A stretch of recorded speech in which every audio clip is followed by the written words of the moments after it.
Record, go live. Shoot. 1 second.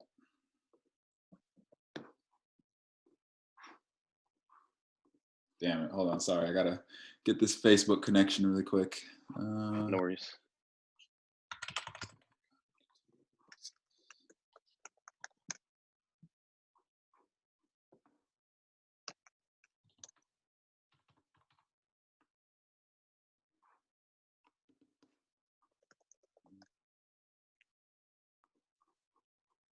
Let's see, make sure we're good to go on Facebook. Get this little Zoom connection going.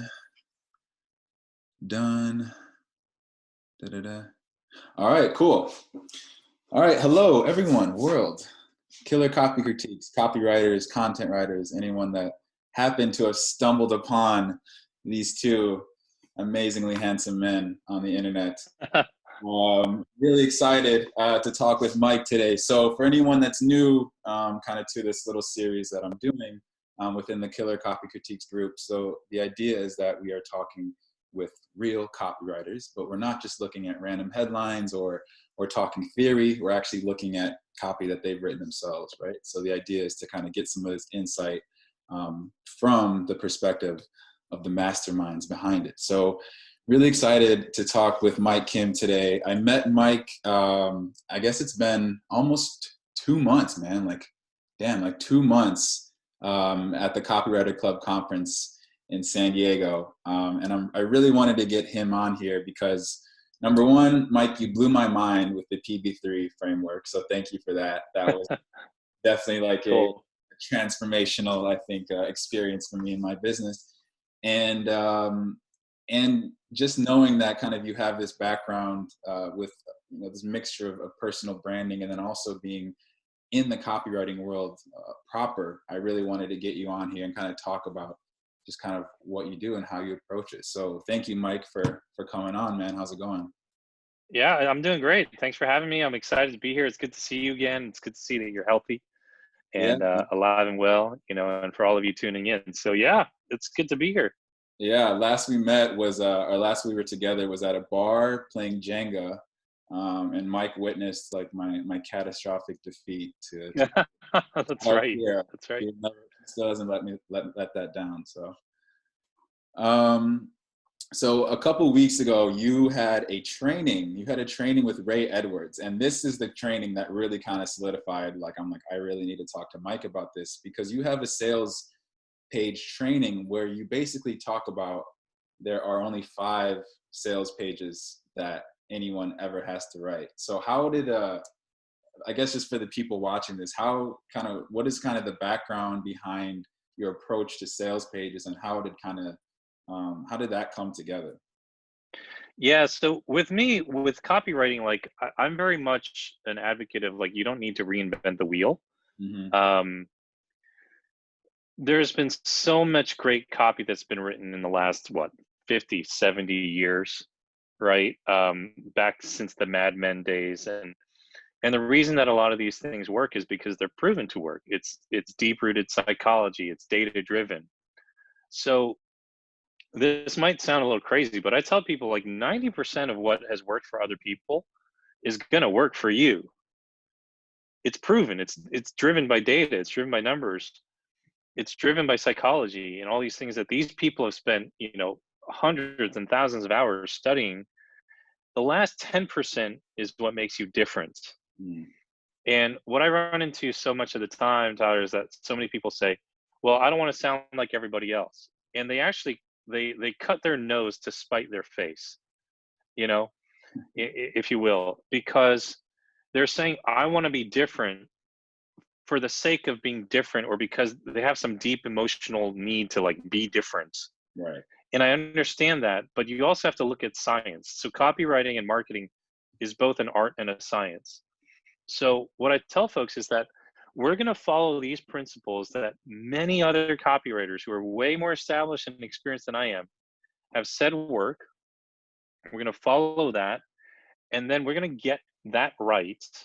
And then we can focus our attention on the last 10% that makes you really different. Yeah.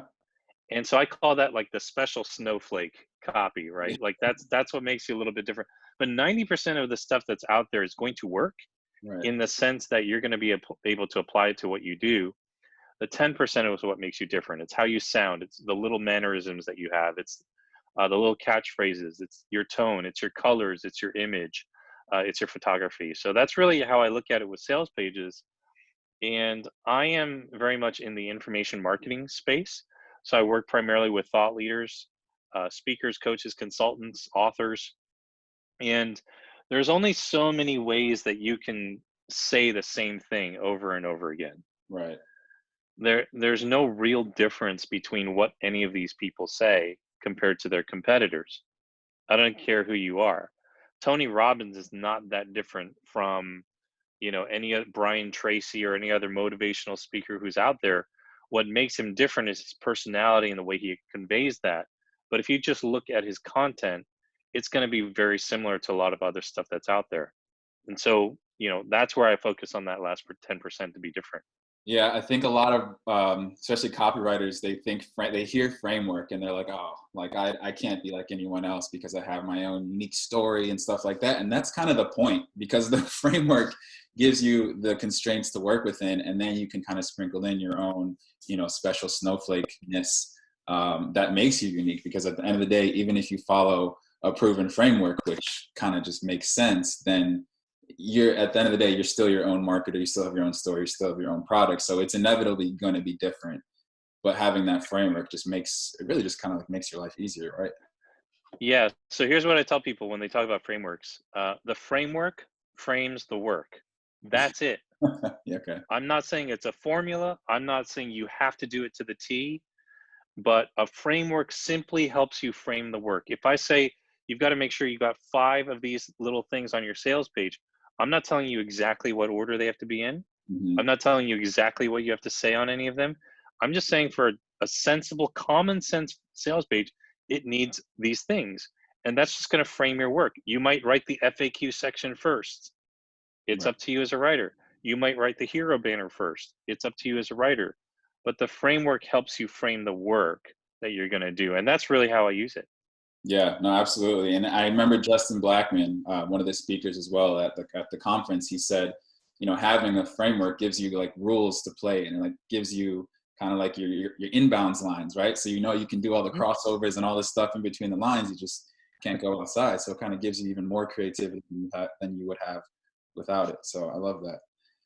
All right, so I'm going to pull up this copy that we're going to look at. So this is kind of going to be like sales page inception, because this is basically a sales page talking about Mike's sales pages a sales page bundle that he's offering with Ray Edwards. And if anyone doesn't know Ray Edwards, he's well, just Google him. I think you can kind of just Google him and figure out what he's done and who he is. But so Mike and Ray, and I saw you guys filming this in the lobby of the hotel. I was like, what are those guys doing over there? Yeah. So basically, they put together, kind of based on what we were just talking about, how there are only a few sales pages that exist. Really, every no matter who you're going to look at, what type of expert, they're kind of using the same framework. So what Ray and Mike did was they put together a sales page bundle.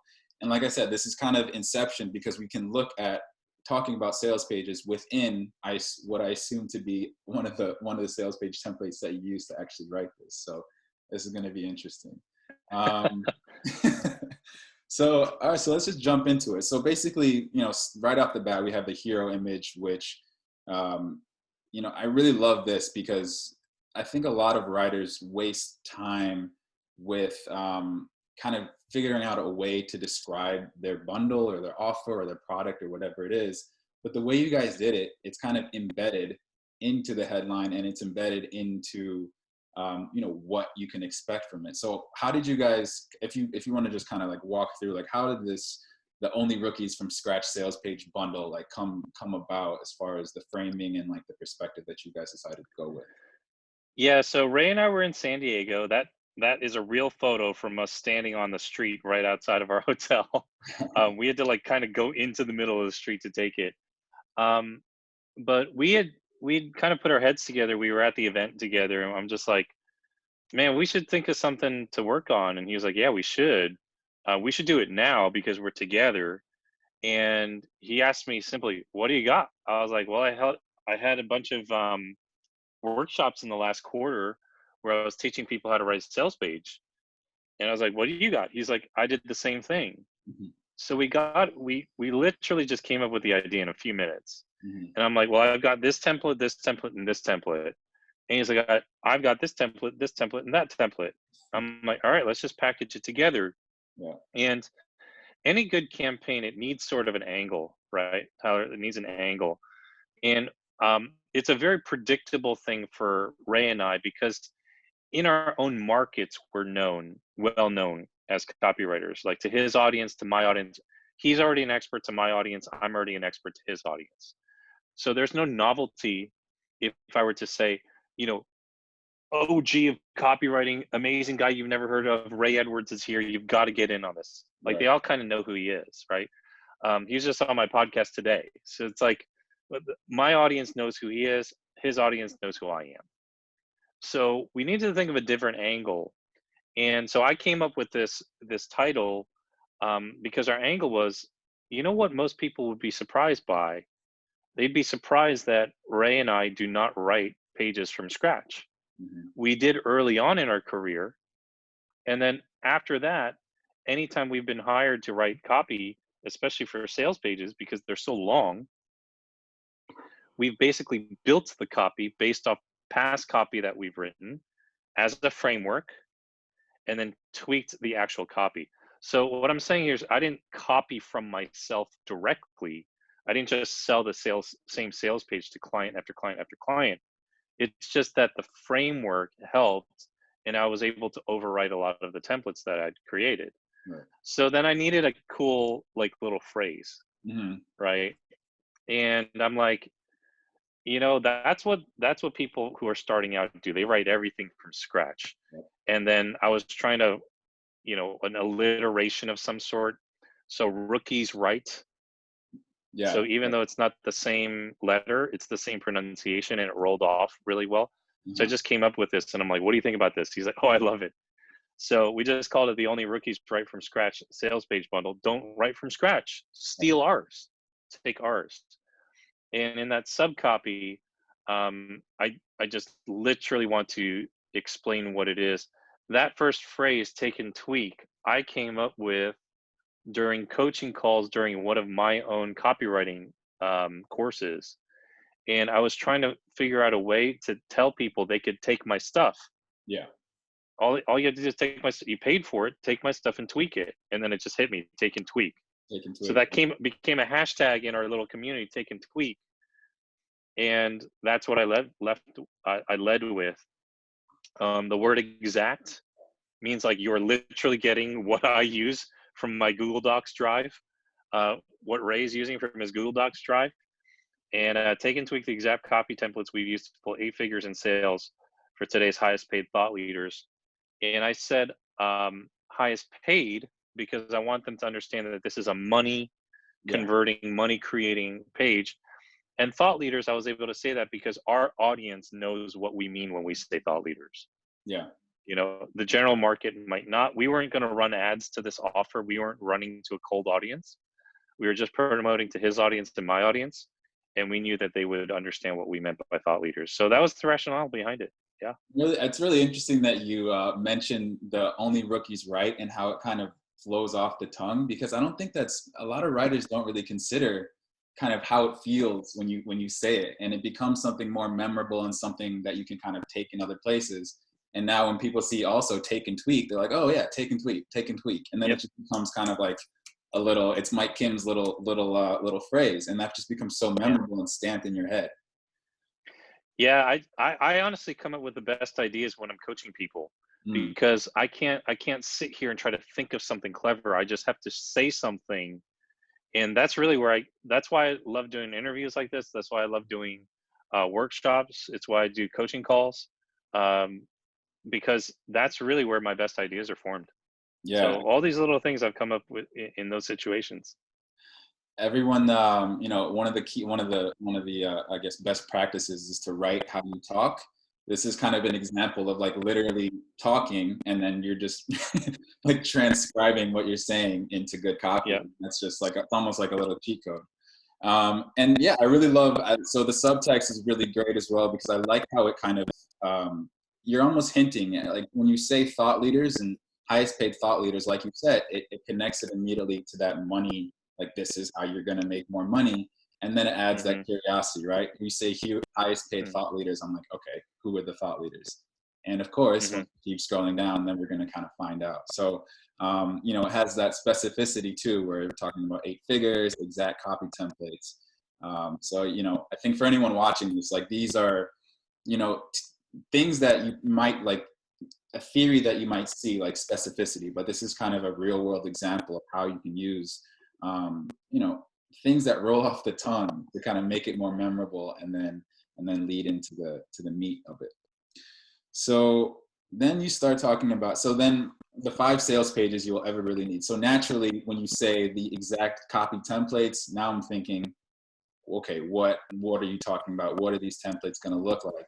And then you kind Mm-hmm. of lead straight into the question that's kind of sitting in everyone's mind as soon as they get past the hero story. So I think one of the things that really like stood out about this for me is that you jump straight into answering the questions. You don't really waste time talking about why a sales page is important. You don't talk about like what you can use a sales page for. You just talk about the things that your audience, you kind of take their level of awareness and use that to build momentum. So how do you approach something like this where you have to consider, your customers or your prospects level of awareness, and how do you kind of translate that into the flow of your sales page? Yeah. So this is where like what I'm really trying to accomplish in this section is actually giving them a secret, Okay. right? So um, on one hand of the spectrum, you have a prospect who's completely unaware. They're not even sure that a problem exists. That's not my audience on this page. My audience on this page is aware that a problem exists. The problem is that they need to write sales pages, right? They all know that they need a sales page if they're going to sell an online product. Mm, So they are problem aware, but and they are solution aware in that they know they need to write a sales page. Um, but when someone is problem aware, they're aware there's a problem. The best thing to do is share secrets or give them some insider information, because once they know that, like let's use the quarantine, even though it's a very tired thing that people don't want to talk about, as an example.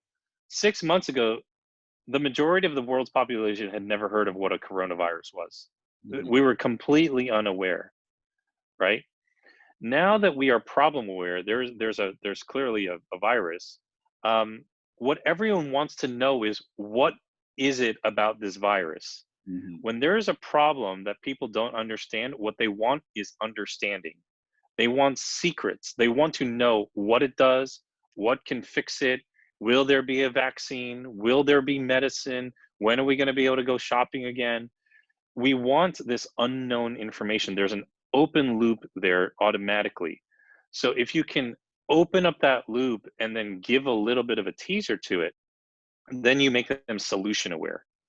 And then move down to that phase where then you can tell them what the solution is. Well, we all know there's a solution. Hopefully, there's a vaccine. We just don't know which one it is yet. But when coronavirus first hit the market, will hit the world really, everyone was scrounging for information. They wanted to know. So when you have a prospect who is aware that there's a problem, what they want is they want to know. They want to know more information, right? There's an open loop. So when I tell them, well, you've got to write a sales page. Well, I know that, but what do I really need to know about that? I know I need to have a good one. That's so predictable. What I'm now telling them is, no, there's only 5 of them that you ever really need. mhm. And they go, okay, what? Seriously? Yeah. And it's almost like a level of disbelief. Then we titled the sales pages, and then we had some body copy here that, like you mentioned, where we could naturally talk about our client base. And and weave that in, and just inform them. So what's happening here is that they're learning about how Ray and I work, but they're also learning about the industry. Mm. And through that, they're learning, they're starting to, wait, I know some of these names. Ray and Mike have written for these guys? That's insane.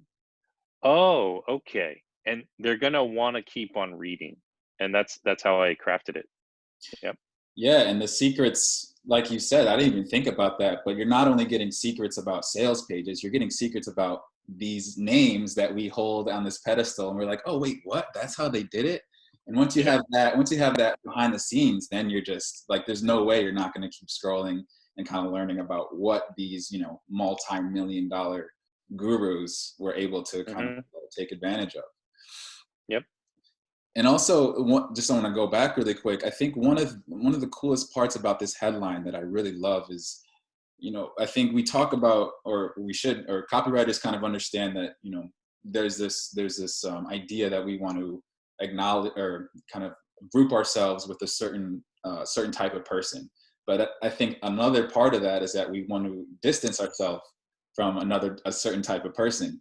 Nobody wants to really be considered a rookie. Like it's fine to Yep. be a rookie at the beginning, but as soon as you find something that can like take you a step up and be like, I remember back when I was a rookie, then you're going to take that, or at least find out more about what that's going to be. So that is just immediately kind of number one. It's like pre-filtering people. Hmm.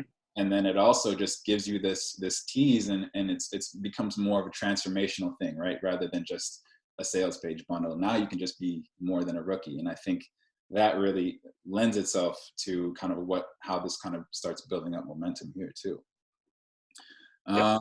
And then you did the same thing here as far as like naming it. This, I really love this because you don't have to waste time describing each sales page. Hmm. You just put the name of the damn sales page in the name. And so anyone that reads that, they can just know like, okay, that's what I'm going to get. And now we can get into the juiciness of it. Yeah, so what happens there is that like everyone knows the first two, online courses and high ticket events. And most people will automatically understand number five, the continuity product, right? And number three, to a certain extent, they'll understand case studies. Number four, and you heard me use this phrase just before a few minutes ago on the call, and Hmm. you didn't know I was going to use that phrase, but that's, I wrote that phrase. The framework frames the work, sales page. And Hmm. people are like, wait, I know four of these, but I don't know that one. What is that? Well, I'm not going to tell them because that's what you buy. But when we did a webinar for this product and I showcased that one, that's the one that sold Mm. everybody. They're like, I've never thought of this. So Right. I know that this isn't, I've got five of them and they're very clear what they are, but there's still a little bit of mystery and an intrigue in in that in those titles, right? And then of course this first paragraph here underneath, we have all the names of some of our biggest clients. Um, I the tone I took was a little bit playful and somewhat sarcastic. I don't normally write like that, but I just felt like this would be fun. Yeah. It'd be a little bit different, right? So survey says, like the whole family, whatever, family feud, right? Yeah. You've likely purchased products from at least some of these experts on the very sales pages that we wrote. And if it worked on you, why wouldn't it work on other people? And I'm repeating, take our templates, tweak them. This is your chance. Yeah. And that's it. It's really, really short and to the point. And again, I'm speaking to somebody who I know knows they need sales pages. Right. This is not me trying to convince them that they need to make their life better. They need to make life choices better. This is not some really vague, ethereal thing. It's a very hard and fast. You need to write sales copy. Buy this. It'll work. And Yeah. I love it too because this line in particular, it's almost saying like, this obviously makes sense. Like that's, I don't need to Right. convince you why this makes sense. This makes sense. So keep reading, right? So it's one of those Yeah. where again, you're just already using their level of awareness and kind of just, not wasting time and not wasting words and thought space of trying to build things up. It's like, hey, this obviously, this makes sense. Yeah. And If I actually pushed it really hard, one of the other headlines I had in mind was, and this kind of would have like told the, I didn't want to push it that far, but I would have said something along the lines of, this is not an offer. This is an IQ test. Okay, this is not hard. Just buy the templates and stop wasting time. Yeah. That's what I would have said, and that's really kind of the gist of this whole section. This Yeah. is an IQ test. Right. Okay, it's not a sales page. It's not a sales offer. It's not me trying to swindle you. It's, do you have a decent IQ? Just buy the pages. You Yeah. know.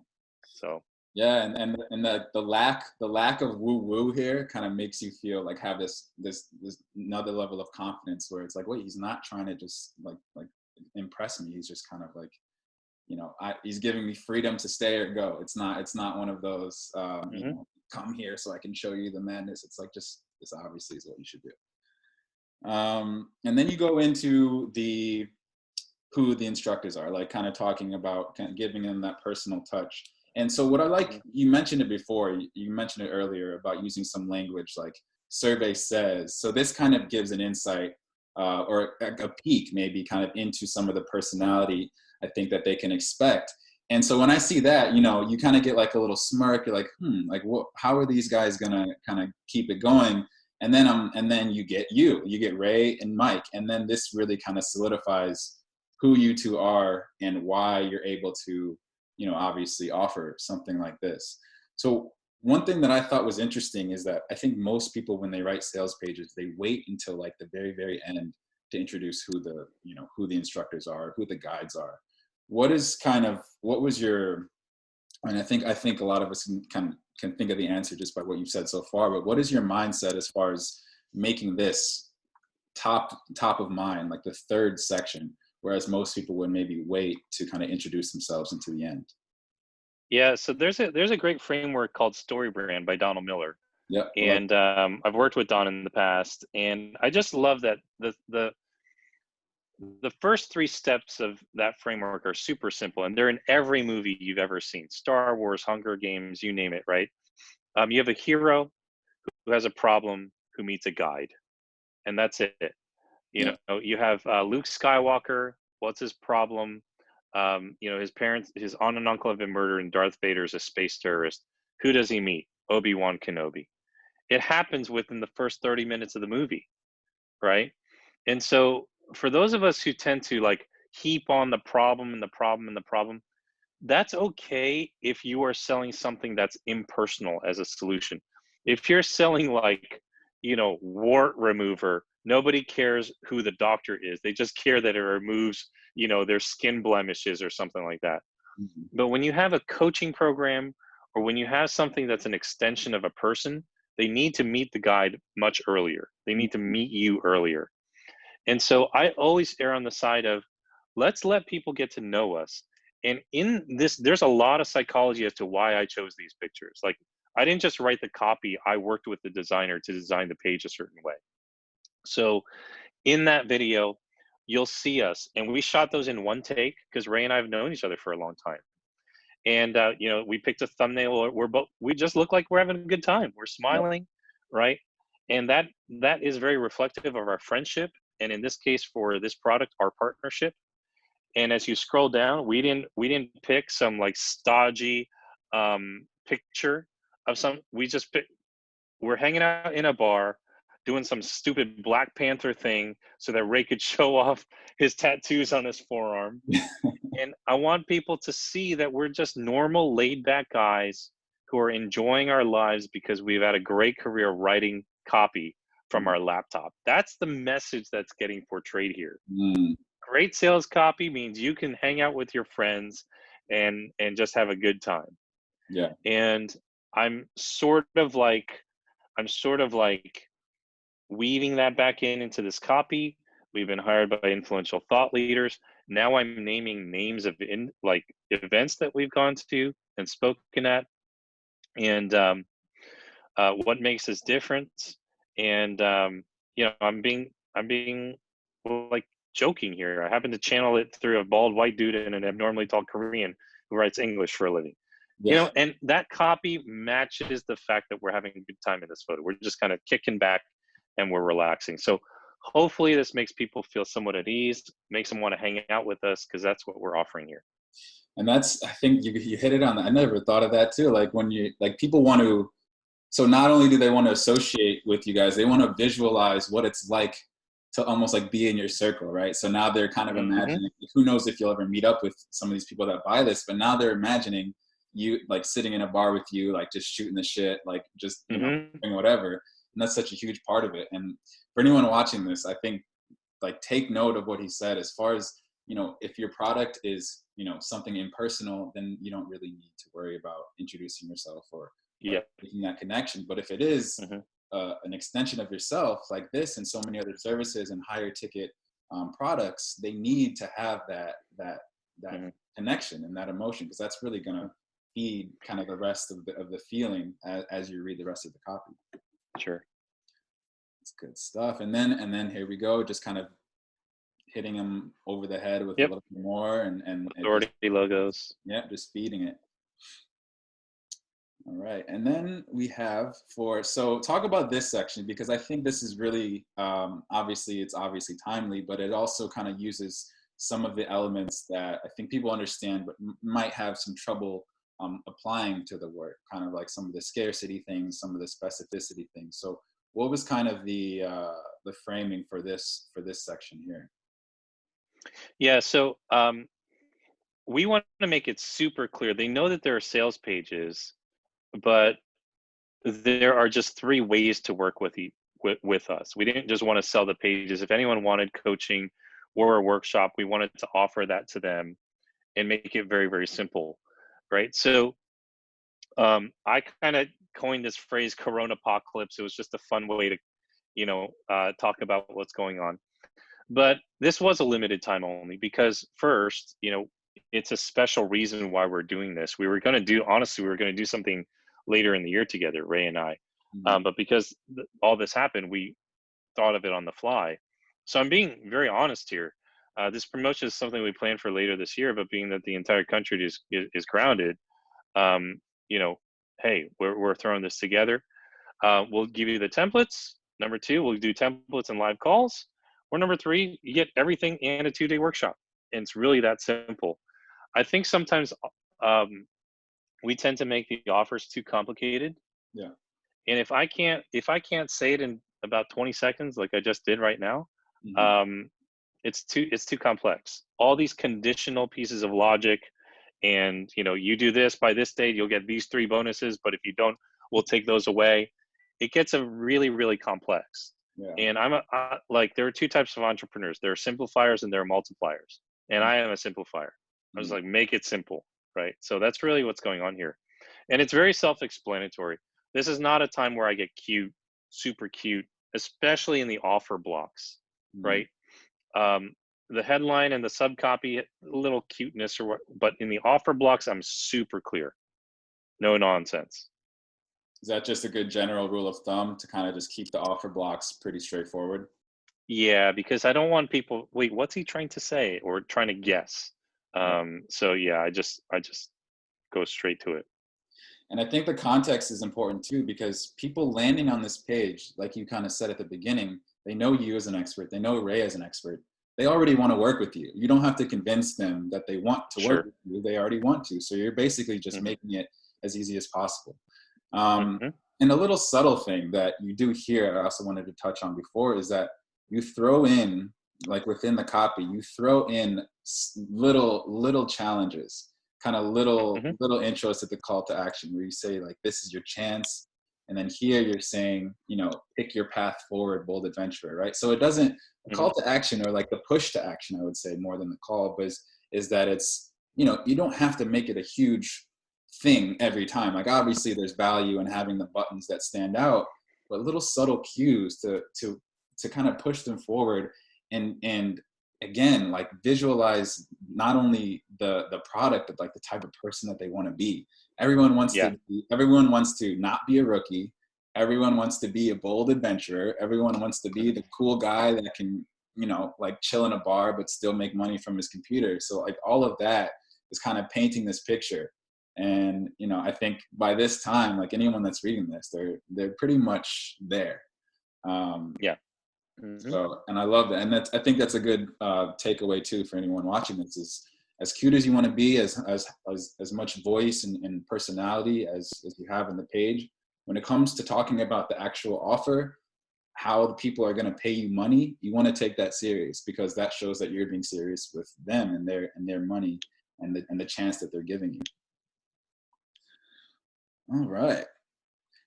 So, okay, and I love this because like I said, at this point, I think a lot of people are sold. Like they know they have pretty much all the info that they need. They know how they can work with you.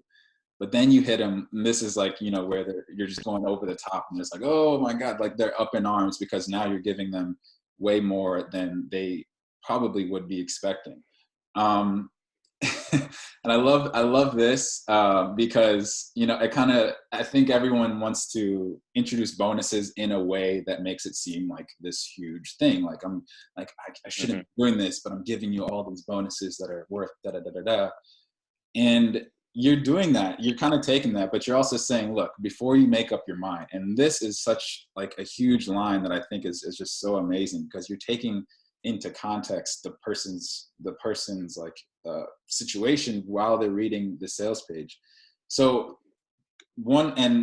how you do that is really cool. But then I also kind of want to jump straight into the bonuses too. Like, how did you guys frame these? Because when you read these bonuses, they're almost like mini sales pages in themselves. So how would you say to anyone watching this, how should they frame their bonuses? And then, of course, use kind of what you wrote here as like some examples to how people can kind of take that and then further. Sure, sure. Yeah, so before you make up your mind, I use that phrase a lot because I want to remind the prospect that the power is still in their hands. Mm, We often hear that people don't like to buy. People don't like to be sold. They like to buy. right. They want to feel like they're still the ones who are choosing. So this phrase helps me like reaffirm that. I've made hard pitches to them, but hey, the ball is still in your court. Mm, And because it is, I just give me another minute here to tell you about some things that may, you know, say to you, this is I can't pass this up, yeah. right?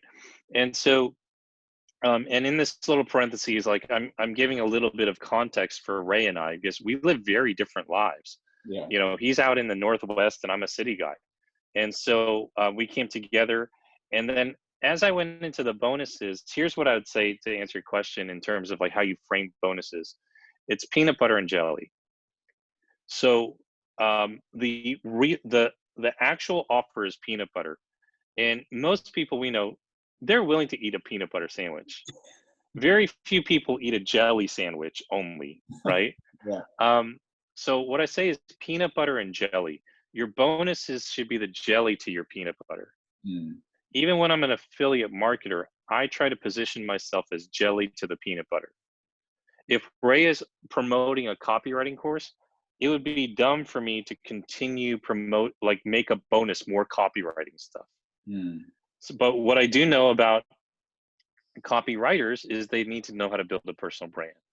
So my affiliate offer might be personal brand content on top of Ray's copywriting stuff.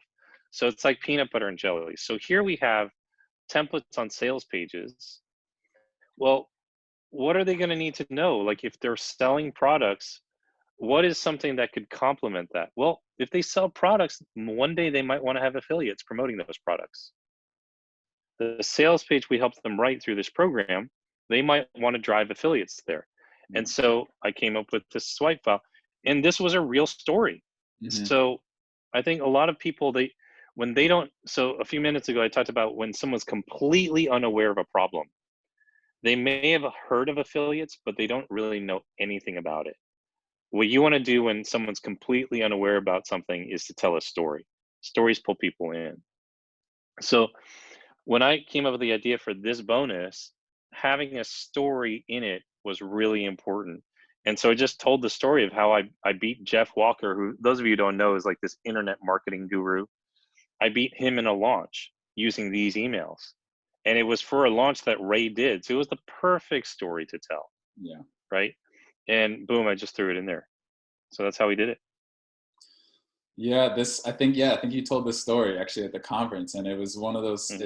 It's one of those things like if you didn't know who this person was before, like you said, the story brings them in, and then you just feel so much closer, even though you may like it's such a small anecdote, but like just any type of Hmm. story that you can weave in. I mean, it makes perfect sense. And then like you said, these are not things that are just more. It's not like an extra sales page template. It's things that are in the same world, but they are Hmm.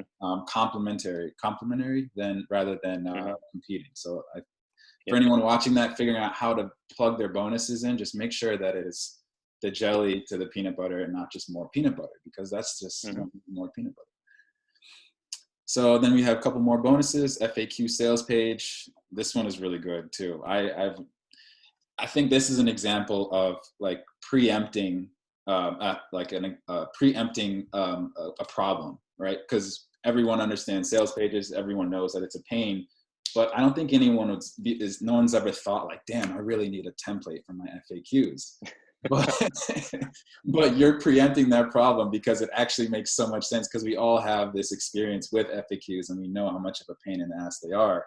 Yeah. So that's just another little treat on top that I think does. I literally hate writing FAQs. They're so I, annoying. I They're really always do. the same thing. Yeah. It's the same thing every time.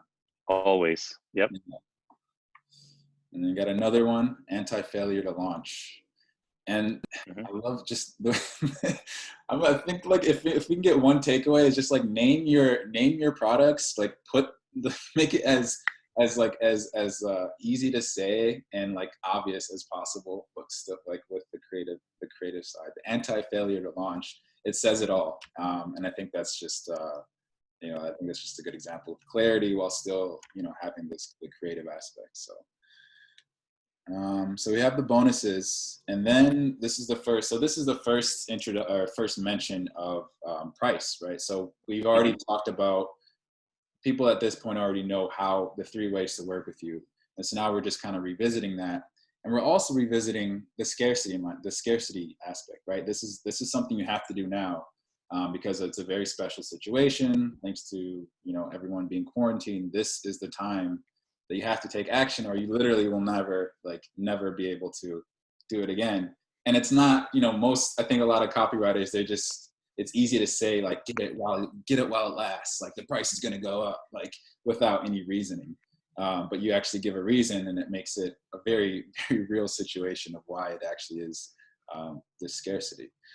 So how do you frame these pricing tiers? Like what is kind of the mindset behind, having these 3 tiers and then how they're presented kind of against each other? Sure.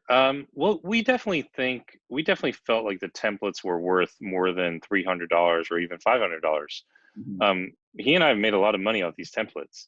Yeah. Um, and yet at the same time, um, when you look at an offer and creating an offer, especially in this space when you're coaching people versus giving them just a product, I like working with people, right? I like doing live calls, like I mentioned before. And um, I think there's an element of stickiness that happens when you do that. So I want to spend more time with people as much as possible because not only do I enjoy it, but they could become customers for other things later on, Yeah. right? If I just sell them templates, they take them, they use them, but they don't have any real interaction with me. The relationship can just kind of die on a vine right there. With coaching calls, I can spend 5 more hours with them. And you spend 5 hours with somebody that's helping you get results, you're going to want to spend more time with them. Yeah.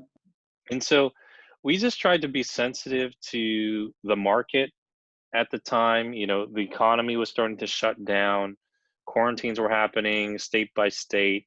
Um, and it was a very different world, a couple months ago when we did this.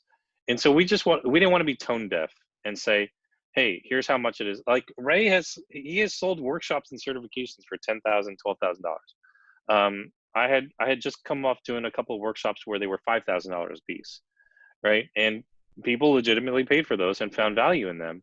Mhm. We wanted we wanted to make sure we weren't being tone deaf. Are there people out there who could afford those things? Yeah, of course. But we did this because we wanted to really, really help people. I'll be honest, we didn't make millions of dollars off this promotion. We didn't make hundreds of thousands of dollars even off this promotion. This was truly something that we created that we knew later on we could leave on the shelf as an evergreen product, but also because our schedules allowed right then and there. Neither of us were traveling. Literally, all our speaking gigs got canceled. Mm-hmm. Both of us were going to be home. Let's use this as a way to just interact with some folks and be on calls with them, and that's what we did. Yeah, you can't discount how much timeliness can just be an opportunity to jump on, and it's you're not hitting people over the head with coronavirus, quarantine, coronavirus, like every other line. You're acknowledging it, but the focus is still on the value that you can get from this product, not just get this only because of whatever situation. Yeah, so I mean, and I also love how they're just contrasted against each other, where it has this feeling like, okay, cool, but I don't get this and this and this. Like, damn. So you kind of just work your way over, and you want to be the person that gets all 3 stars because everyone wants the 3 stars. So. All right, and then we got the good old FAQs, which are FAQs. Do you have anything to say about FAQs that's something like, I don't know, a little tidbit aside from just them being FAQs? Not really. They're just pretty stock questions, especially with online programs and in the information space. They're pretty much straightforward. Yeah. And a lot of people will just read the FAQ section on a sales page. So you do have to do a good job there, but I try not to be cute. I try to be very, very straightforward on those. Yeah. So you can see there's not a lot of cuteness in the headlines here. Right. You know. So at this point, I think a lot of copywriters with their sales pages, they end with the FAQs, right? They've made their pitch, they've introduced the product a couple times, they've made it, they've appealed, I think, to like the logic side of the brain, right? So they're like, all right, job is done. But you come back in with some more conviction, right? And this is, I think, where you start to appeal, where you appeal again, kind of to that transformational, like what life could be like idea that's sitting in your reader's head. So what is like the mindset kind of with this last little conviction area, and what kind of emotions do you think are the most powerful to kind of appeal to in a situation like this where everything's been laid out, but now it's just getting over that last little hump? Yeah, so when we talk about like sales messages, the analogy I always give is like, if you've ever gone to the doctor because you were in pain, and then you show up to the doctor's office and he asks you what's wrong with you and say, nothing, I'm fine. That's just human nature, right? We forget why we're reading the page in the first place. We forget that there's a pain point as to why we showed up on a webinar or watching this broadcast or reading the sales page. And you have to remind people why they showed up in the first place. Yeah. But you can't sound like a pompous jerk. I mean, you can, but it's not, I don't know, that's just not my style. Yeah. So what I want to do is here, I just want to gently remind people of the pain that they're experiencing in the first place. What caused them to show up on this call and the first time or on this page. And so I'm just trying to encourage them. Hey, you remember why you were here? It's because you don't want to waste time. Mm-hmm. You don't really want to write your own sales page. You just wish it was done. Here it is. Make the small, and it's small, $300. Mm-hmm. Upfront investment to get it right the first time. Because like you've been saying, nobody wants to get it right the 4th time. Right. They want to get it right the first time. And no one wants to waste hundreds of hours and years of stagnant growth. They just want to get it done. Yeah. Right. And so that's all I'm doing. I'm just trying to remind them, and I restate the office because very, very few people will scroll back up to go by. Right. I just want to keep them scrolling down, make it super convenient. We just duplicated the section, and that's probably right where it closes. Yep. And I do that pretty much on all my sales pages. I end with what I want them to do. But you can see this pricing table, I've posted it twice. Yeah. Because of that. Yeah, and it's just as simple as revisiting the reason why they're here, right? You're not really selling them again. You're not introducing any new arguments or anything new that they have to consider. It's just saying like, hey, this is why you're here. if this is why you're here, then this is how you take action. And it's as simple as that. Exactly right. Yep. Yeah. And this is where it ends. Awesome. Yeah, this is, I mean, I love the sales page so much. And I've seen the product. I was watching the webinar, so I gotta look at the actual templates, and they look pretty awesome too. So, is there any last, let me stop this share. I think that's it for the share. Let me quickly see if there's anyone that has a question that they want to ask you. I'm really bad at like jumping back and forth to Facebook. Let's see.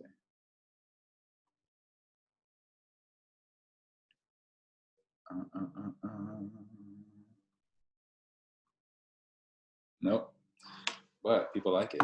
All right, cool, man. Well, is there anything, like, what can you leave people with? So I think people are at this point, they have a lot to consider and maybe look at their sales pages in a new way. But if there's one grand Mike Kim piece of advice that you could take to maybe new copywriters that are really having trouble with their sales pages, what's one way that they can kind of just maybe simplify things and kind of get into their writer flow rather than just kind of beating themselves up over being stuck and not getting stuff done? Yeah, I think the biggest thing that helps a sales page move forward is the angle. Okay. The angle, what I mean by that is like what was our angle on that sales page? It's like even the biggest people that you respect in this industry, they do this. So just do what we do. This is something that you normally wouldn't know about, right? When you can find that one angle, then everything predicates off of that. Where people get into trouble is when they have too many angles, right? Oh, these are pages that have earned 8 figures for people, and pound. Oh, by the way, this is also like something that there's only 5 pages you need, blah blah blah blah. But you can see the angle over and over and over again, and it's predicated really on how I titled the product. It's only rookies write from scratch. Right. There's no real reason that you should have to write from scratch. So the whole angle is don't write from scratch, buy the templates. And so that really helped everything fall more into place. So the angle is really, really important. Yeah, I think, yeah, there's so many strategies and tones and things you can do, but if you have your big idea and you stick to that big idea, then everything else tends to kind of just flow rather naturally. So, yeah, cool, man. Mike, I really, really appreciate the time. I know you're a busy dude, but I think our group got some awesome insights. So I appreciate you taking some time, and yeah, man, thanks. Glad to be here. Thanks everyone for joining. All right. Cheers. Thanks, man. See you. All right. See you, man. Bye. Bye.